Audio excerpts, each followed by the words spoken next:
Qizlar ko'rsatmoqchi bo'lgan massaj va mashqlarimni men ham har kun bajaraman. Kosmetologik protseduralarni olgan ayollarimiz, ya'ni botoks, fillerlarni olsangiz ham bu massajlarni har kun bajaring. Chunki atyoklaringiz bo'lmaydi va kelajakda ajinlarni oldini olgan bo'lasiz.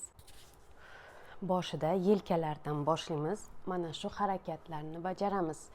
Limfani harakatga keltirib, atyoklarni yo'qotish uchun.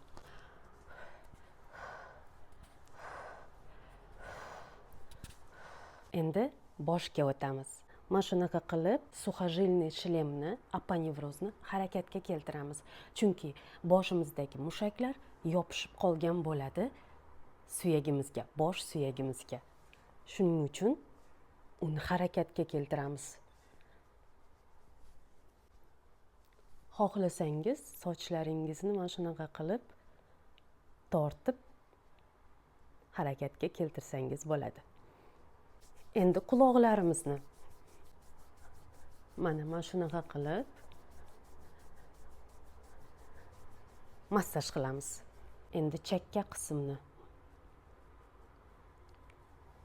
ko'ribsizki 3-4 daqiqangizni oladi xolos. Nahotki o'zingizga shu daqiqalarni ajratmasangiz.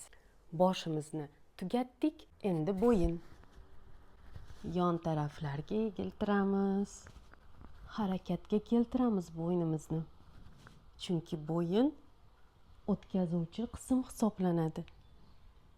Ya'ni tanangizni, boshingizni birlashtiradi.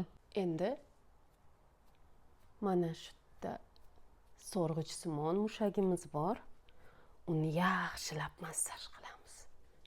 Mana shunaqa qilib tutib massaj qilamiz. U qulog'imiz bilan tosh suyagimizni birlashtiradi. Bu tarafni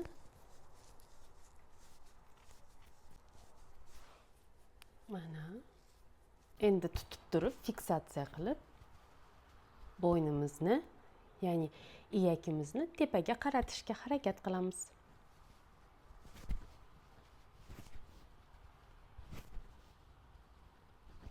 Va oxirida chaynash muskullarimizni bo'shatamiz.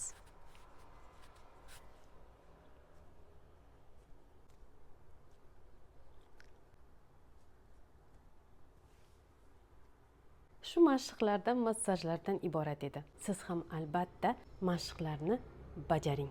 Har doim go'zal va sog'lom qoling.